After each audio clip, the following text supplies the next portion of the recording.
भी सपना साकार करने के लिए सबसे जरूरी है सही कोच का होना। चुनिए IIEL को और करें अपने इंग्लिश का सपना साकार।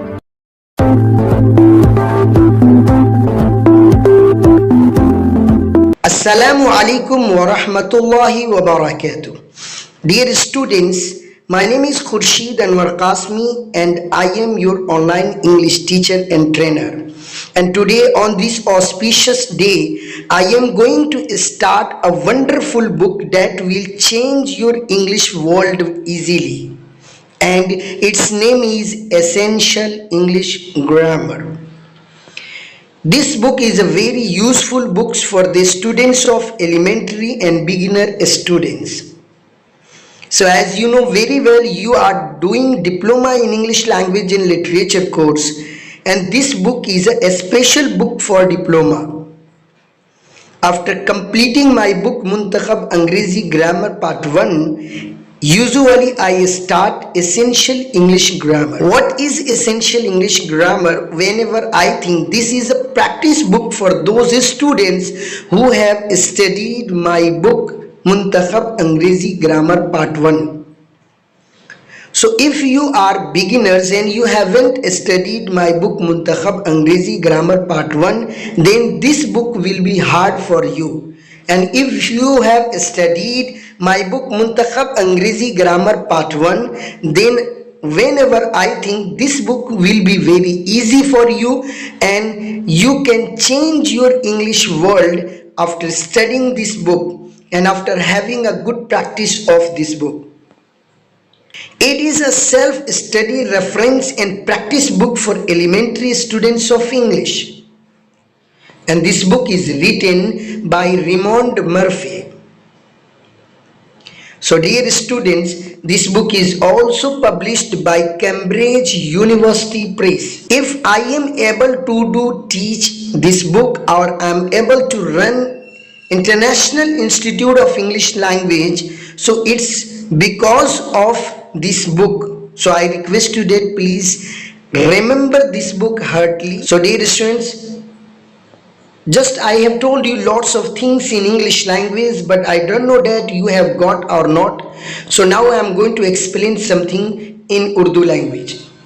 Dear students, अभी जिस बुक का तज़किरा मैं आपके सामने इंग्लिश में कर रहा था, इस बुक का नाम है एसेंशियल इंग्लिश ग्रामर।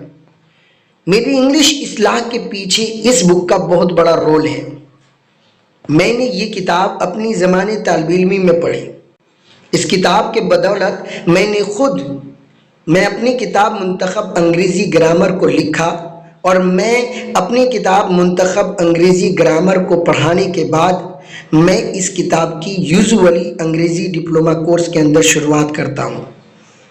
आज मैं इस किताब की शुरुआत करूँगा। अगर आपने मेरी किताब मुंतखब अंग्रेज़ी ग्रामर हिस्सा अव्वल को पढ़ा होगा, आपने मेरी किताब में दिए गए तमरीनात को किया होगा, तो ये किताब आपके लिए बड़ी आसान लगेगी और बहुत यूज़फुल लगेगी।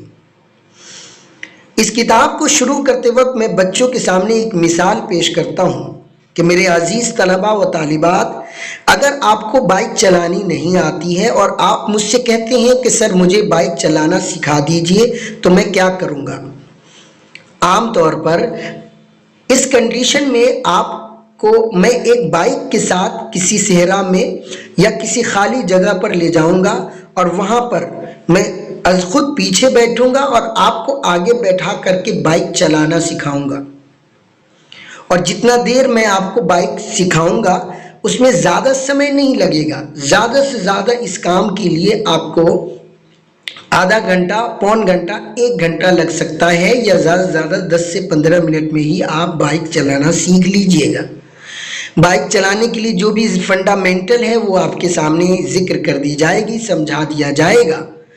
अब उसके बाद आपकी दो सूरत हाल है। बिना प्रैक्टिस किए हुए आप डायरेक्ट हाईवे पर निकलिए तो आपका अंजाम बुरा होगा।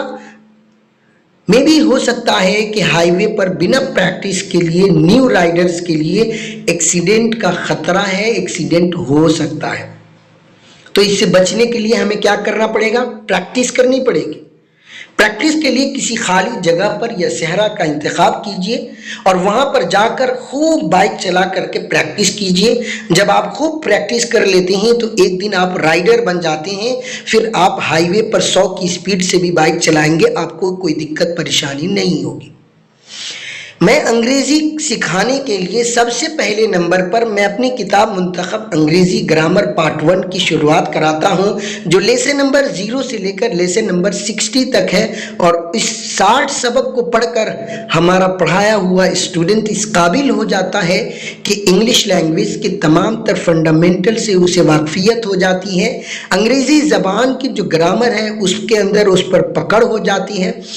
इंग्लिश लैंग्वेज के ताल्लुक से जो स्ट्रक्चर्स हैं, जो कंजुगेशंस हैं, वो सब पुख्ता हो जाते हैं। उसके बाद यूजुअली मैं एसेंशियल इंग्लिश ग्रामर की शुरुआत कराता हूँ और इस किताब की बदौलत बच्चे के अंदर एक तरीके से प्रैक्टिस मिलती है। यहाँ पर आप देख पा रहे होंगे जिसे निशान लगाया जाए प्रैक्टिस बुक, कि ये यूजुअली आमतौर पर एसेंशियल इंग्लिश ग्रामर एक प्रैक्टिस बुक्स होती है एलिमेंट्री स्टूडेंट्स के लिए। तो जब हम इस किताब को पढ़ते हैं तो जिस तरह हमने बाइक सीख लिया था, फिर मश्क और एक्सरसाइज करते हैं, प्रैक्टिस करते हैं, उसी तरीके से आपने इंग्लिश सीख लिया है।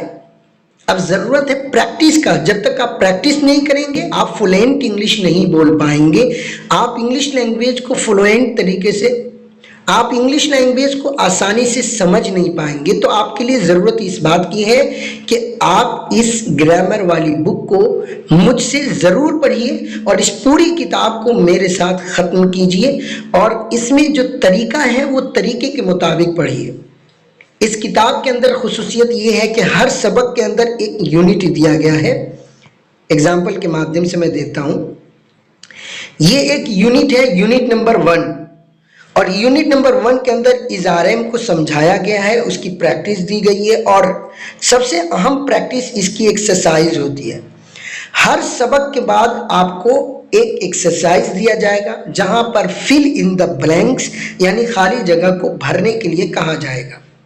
ये बहुत ज़्यादा इम्पोर्टेंट हो जाता है। अगर आप इस बुक को पढ़ते हैं तो जहां आप मतन पढ़ें वहीं साथ साथ इसकी एक्सरसाइज ज़रूर करें। ये बात ध्यान में रखें कि एसेंशियल को लगाने का मकसद ही यही है कि आपके अंदर फुल्ली तौर पर प्रैक्टिस हो जाए और पूरे तौर पर महारत पैदा हो जाए। तो इस काम के लिए यूजुअली मैं आपसे दरख्वास्त करूंगा कि आप इसके एक्सरसाइज को ज़रूर फिल कीजिएगा। किसी भी हाल में वक्त फारिग करके इसके एक्सरसाइज को ज़रूर फिल करिए। इसके मतन को अज खुद मुझसे पढ़िए और एक्सरसाइज को कच्ची पेंसिल से आप खाली जगह को भरिए। इस किताब के एंड में आंसर शीट दिया गया है। जब आप अपने एतबार से खाली जगह को भर दें तो आप किताब के पिछले हिस्से में जाइए और वहाँ पर आंसर शीट निकालिए और वहाँ से आप मैच कर लीजिए कि जो मैंने लिखा है वो गलत है या सही है। अगर आपने गलत लिखा है तो उसको सही करिए और अगर आपने सही लिखा है तो बहुत अच्छी बात है। सो डियर स्टूडेंट्स, चलिए विदाउट वेस्टिंग एनी टाइम मैं सबक को शुरू करता हूं और आज हम सबसे पहले नंबर पर यूनिट नंबर 1 को पढ़ेंगे। यूनिट नंबर 1 को पढ़ाने से पहले हम यूजुअली जो आमतौर पर किताबें शुरू करने की जो दुआ होती है, चलिए हम उसे पढ़ते हैं। मेरे साथ पढ़िए। रब्बि यस्सिर वला तुअस्सिर वतम्मिम बिल खैर वबिका नस्तईन या फत्ताह रब्बी ज़िदनी इल्मा। रब्बि यस्सिर वला तुअस्सिर वतम्मिम बिल खैर वबिका नस्तईन या फत्ताह रब्बी ज़िदनी इल्मा। रब्बि यस्सिर वला तुअस्सिर वतम्मिम बिल खैर वबिका नस्तईन या Fattah rabi ज़िदनी इल्मा। Dear students, so let's start now. Unit number 1 is RM. Dear students, in this chapter we will learn how to use is RM. You know very well is RM are helping verbs which describes present tense.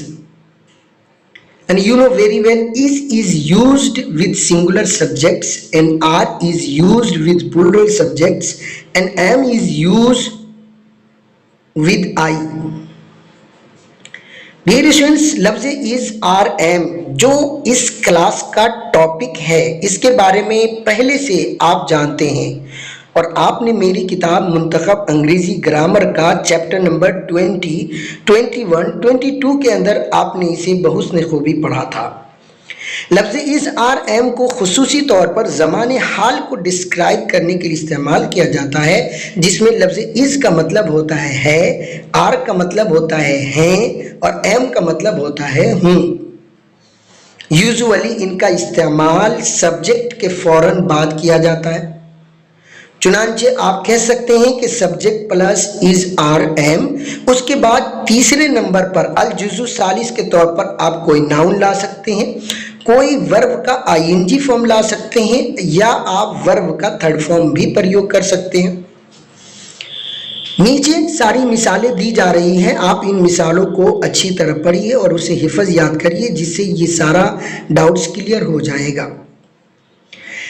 अब हम चलते हैं इनके इस्तेमालात पर। So just I have told you in English language के the word is used with singular subjects, के लफ्ज़ इज का प्रयोग होता है सिंगुलर सब्जेक्ट के साथ, जैसे कि ही, शी, इट, नेम, इनके साथ लफ्ज़ इज का प्रयोग करेंगे।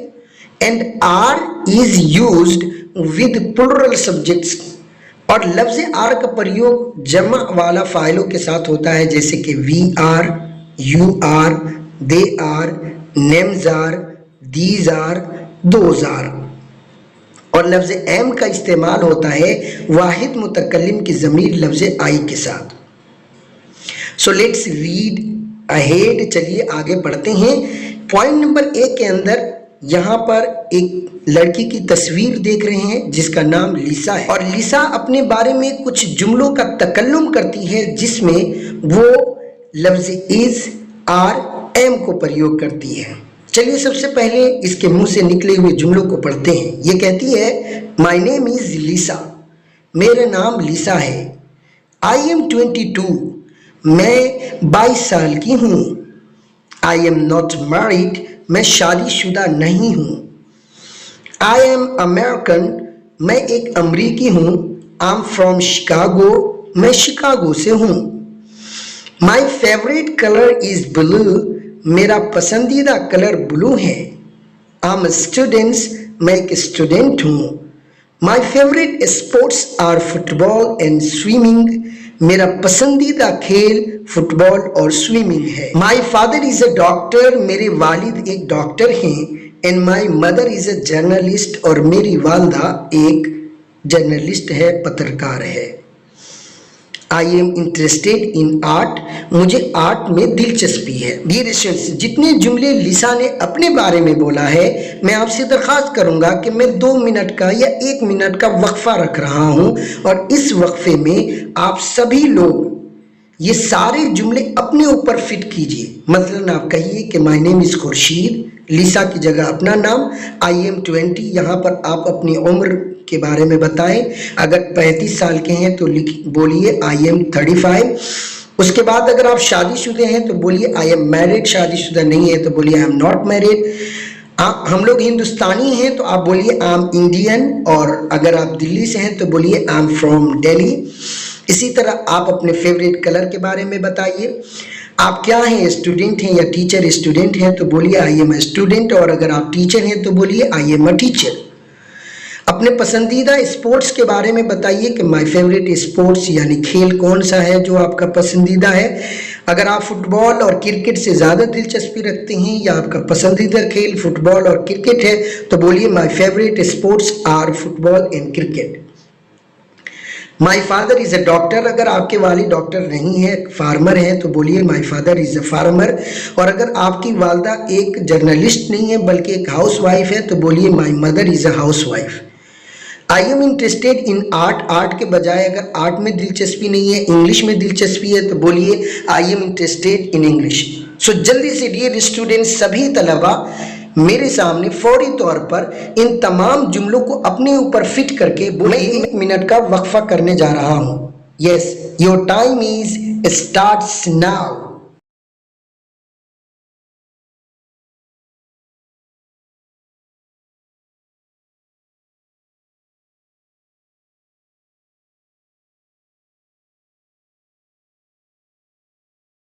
Thank you so much, dear students. Every one of you have spoken some words about yourself. So let's read point number B. चलिए point number B को पढ़ते हैं. As you can see here, there are two box के यहाँ पर दो box है. एक बॉक्स में लिखा है पॉजिटिव, जबकि दूसरे बॉक्स में लिखा है निगेटिव. यहाँ पर सब्जेक्ट और हेल्पिंग वर्ब की सेटिंग को समझाया गया है और निगेटिव वाली शक्ल में भी सब्जेक्ट और हेल्पिंग वर्ब और निगेटिव वर्ड की सेटिंग को समझाया गया है. ये बात ध्यान में रखें कि स्पोकन इंग्लिश में ज़्यादातर जो नेटिव स्पीकर्स हैं, जो अहले लुगत हैं, वो शॉर्ट का यूज करते हैं, शॉर्ट फॉर्म. और शॉर्ट फॉर्म बनता है हेल्पिंग वर्ब का. बाज़ दफ़ा हेल्पिंग वर्ब को सब्जेक्ट के साथ मुत्तसिफ करके, सब्जेक्ट के साथ कंबाइन करके शॉर्ट बनाया जाता है. जैसे बॉक्स नंबर 1 में देखिए, एम का शॉर्ट फॉर्म सिर्फ अपोस्ट्राफी एम होता है. अपोस्ट्राफी दरअसल उल्टा कॉमा को कहते हैं. तो आई एम का शॉर्ट फॉर्म बनाने के लिए सबसे पहले आई और एम के दरमियान का स्पेस खत्म करेंगे और वहां से लफ्ज़ ए को गिराएंगे, इस बात की निशानदेही करने के लिए कि यहां से ए गिरा हुआ है. आप वहां पर एक अपोस्ट्राफी देंगे. इस तरह आई एम का शॉर्ट फॉर्म बनेगा आम. ही शी इट ये वाहिद सब्जेक्ट है और इनके साथ इज आता है. इसका शॉर्ट फॉर्म अपोस्ट्राफी एस है. इसका भी शॉर्ट फॉर्म में बनाने के लिए सबसे पहले स्पेस खत्म करेंगे और हरफ आई को गिराएंगे और इस बात के सबूत के लिए कि यहाँ पर कुछ गिरा हुआ है, अपोस्ट्राफी यानी एक उल्टा कॉमा देंगे. और शॉर्ट फॉर्म में हम इसे पढ़ेंगे हीज, शीज, इट्स वगैरह. डियर स्टूडेंट्स, वी, यू, दे ये प्लूरल सब्जेक्ट्स हैं और प्लूरल सब्जेक्ट के साथ लफ्ज़ आर को प्रयोग किया जाता है. इसको भी शॉर्ट बनाने के लिए हम स्पेस को ख़त्म करेंगे और यहाँ पर ए को गिराएंगे और इस बात की निशानदेही के लिए कि यहाँ पर से ए गिरा हुआ है, अपोस्ट्राफी जोड़ेंगे और चुनांचे हम शॉर्ट फॉर्म में बोलेंगे we are, you are, they are. Dear students, मेरे साथ रिपीट करिए. I'm, he's, she's, it's, we are, you are, they are. और अब हम चलते हैं बॉक्स नंबर 2. इसे समझते हैं जहां पर निगेटिव के बारे में बातचीत की गई है. निगेटिव सेंटेंस बनाने के 3 तरीके होंगे. एक तरीका होगा कि सब्जेक्ट और हेल्पिंग वर्ब और नॉट के दरमियान स्पेस दिया जाए, किसी को किसी से कंबाइन न किया जाए. जैसे कि आप यहाँ पर देख रहे हैं, he is not, she is not, it is not, we are not, you are not, they are not. और दूसरा तरीका ये है कि आप सब्जेक्ट और हेल्पिंग वर्ब को कंबाइन कर दीजिए और नॉट को अलग कीजिए. जैसे कि मिडिल आप बीच में देखिए लिखा है he is not, she is not, it's not, we are not, you are not, they are not. और तीसरा तरीका यह है कि सब्जेक्ट को अलग करिए और हेल्पिंग वर्ब और निगेटिव वर्ड को एक साथ कंबाइन कर दीजिए. चुनांचे आप पढ़ेंगे he isn't, she isn't, it isn't, we aren't, you aren't, they aren't. अगर आप हेल्पिंग वर्ब और सब्जेक्ट को कंबाइन करते हैं तो यहाँ पर दोनों के दरमियान जो स्पेस है उसे आप ख़त्म करेंगे और नॉट के अंदर NOT था तो ओ को गिराएंगे और इस बात की निशानदेही के लिए कि यहाँ सर ओ गिरा हुआ है, आप अपोस्ट्राफी देंगे. So let's read some more examples using the word am, is, are in positive form and negative form. मैं अपनी कहानी बताऊं कि जब मैं इस किताब को पढ़ा करता था तो ये जो देखिए काले कलर में एक मोटा सा नुक्ता दिया गया है जिसको हम डॉट बोलते हैं. मैंने खुसूसी तौर पर एक अमल किया था और वो ये था कि जितने भी ये डॉट्स वाले जुमले हैं ना, मैंने ये सारे जुमलों को बेहतरीन अच्छी तरह हिफ्ज कर लिया था.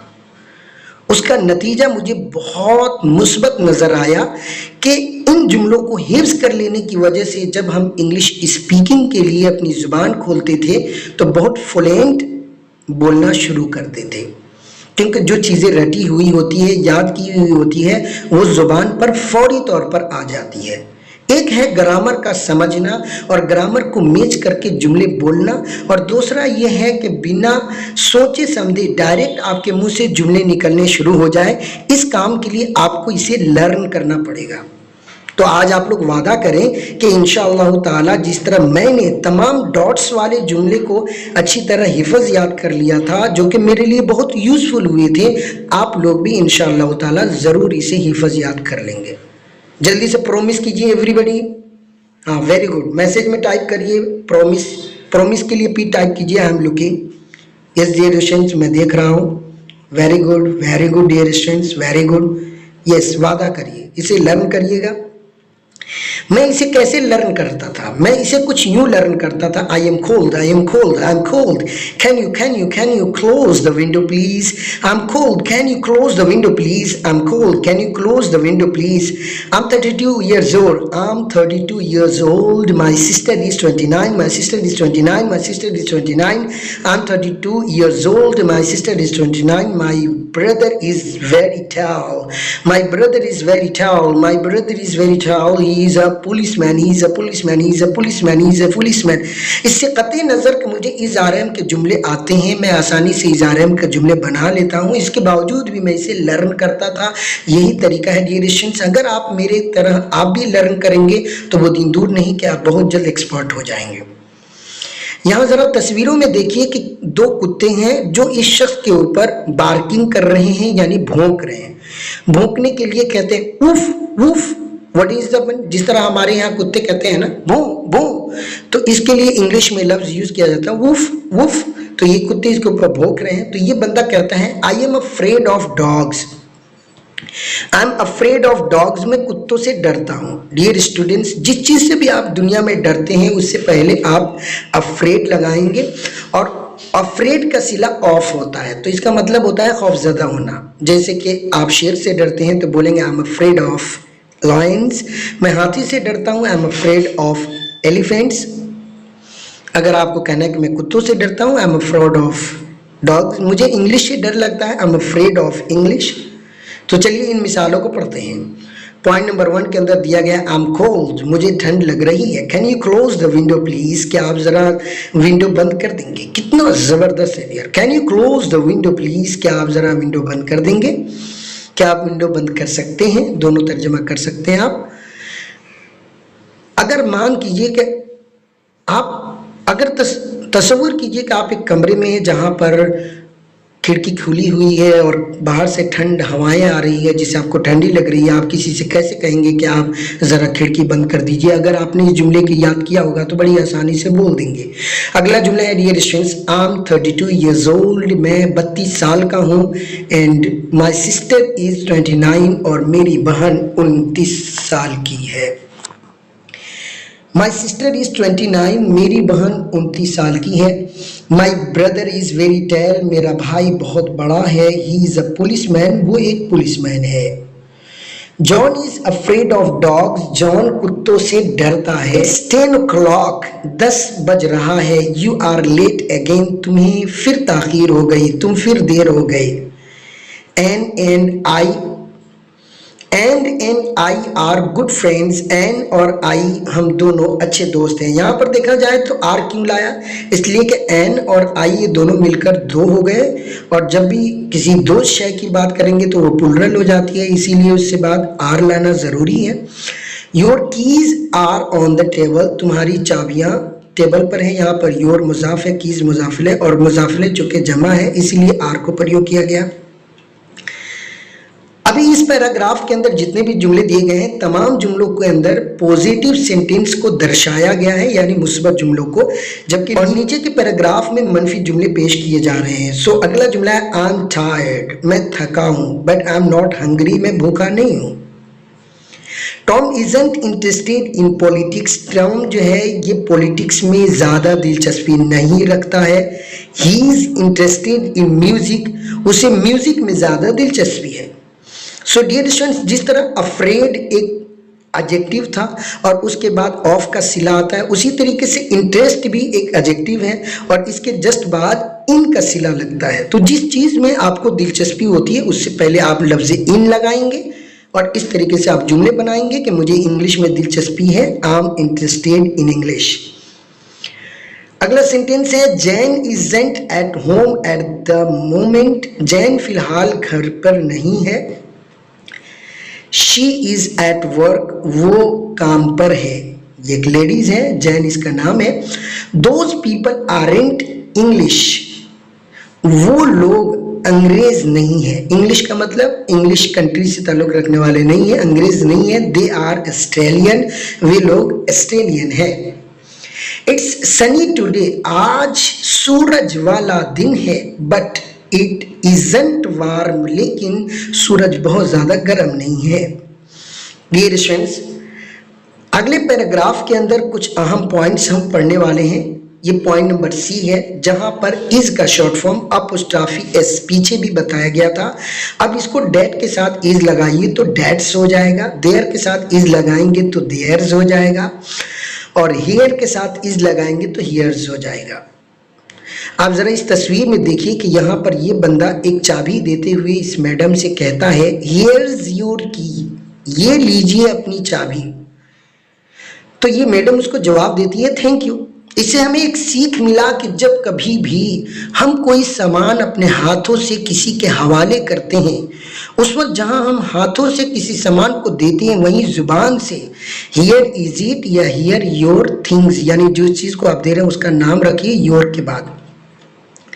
ऐसा बोलना ज़रूरी होता है। और जब भी हमें कोई बंदा कोई सामान दे तो बदले में हम उसे थैंक यू ज़रूर बोलते हैं, तो आपको थैंक यू बोलना चाहिए। चलिए अब एग्जाम्पल्स देखते हैं जो डॉट्स के सामने लिखे गए हैं। Thank you, that's very kind of you, ये आपकी बड़ी मेहरबानी है कि आपने मेरी चाबी कहीं से ढूंढ के दे। लुक देयर्स क्रिस, देखो वहां पर क्रिस है। हियर्स योर की, ये रही तुम्हारी चाबी। Thank you. Dear students, thank you so much for joining my today's class. मेरा आज के क्लास शिरकत करने के लिए आपका बहुत बहुत शुक्रिया कि आप लोगों ने एंड तक इस सबक को पढ़ा है मुझसे, और आई होप सो आपको बहुत अच्छी नॉलेज मिली होगी और एक अच्छी प्रैक्टिस मिली होगी। इससे भी जामे प्रैक्टिस करने के लिए ये जो इसका एक्सरसाइज है, प्लीज़ इस एक्सरसाइज को ज़रूर करिए। और इस एक्सरसाइज पर भी मैं एक छोटी सी वीडियो बनाऊंगा, क्योंकि ये एक्सरसाइज मुझे समझाना पड़ेगा कम से कम 5 यूनिट्स तक। तो 5 यूनिट तक रोज़ाना की एक्सरसाइज को भी मैं अज खुद कराऊंगा, क्लियर कराऊंगा। और 5 यूनिट के बाद के जो यूनिट्स आएंगे उसमें सिर्फ मतन पढ़ाई जाएगी, और उसके अंदर जो एक्सरसाइज है वो आपको खुद करके लाना है। So I hope so dear students, आपको ये यूनिट नंबर 1 जो कि बहुत इंटरेस्टिंग था आपको समझ में आ गया होगा। आज के लिए इतना ही, हमारी मुलाकात फिर किसी नए वीडियो लेक्चर में होगी। अब इजाज़त दीजिए अपने टीचर खुर्शीद अनवर को। हम मिलते हैं फिर किसी नए वीडियो लेक्चर में इस जैसे मज़ेदार क्लासेस के लिए। अगर इस वीडियो लेक्चर को मेरे एप्लीकेशन पर देख रहे हैं तो बहुत अच्छी बात है, वहाँ पर पाबंदी से आप क्लास लीजिए और मेहनत करिए, और ऑनलाइन क्लास के बदौलत अपनी इंग्लिश को बेहतर करिए। और अगर आप इसे यूट्यूब और फेसबुक पर देख रहे हैं तो मैं आपसे हम्बल रिक्वेस्ट करूँगा कि आज ही प्ले स्टोर पर जाए और वहां से IIEL टाइप करें और वहां से अंग्रेजी डिप्लोमा कोर्स परचेज करिए और घर बैठे अपनी इंग्लिश को बेहतर करिए। अगर मुझसे आप लाइव पढ़ना चाहते हैं तो संपर्क करिए 7520070006 पर। हम आपको 1 साल अंग्रेजी डिप्लोमा कोर्स लाइव कराएंगे। Thank you so much dear students. अस्सलाम वालेकुम व रहमतुल्लाहि व बरकातहू।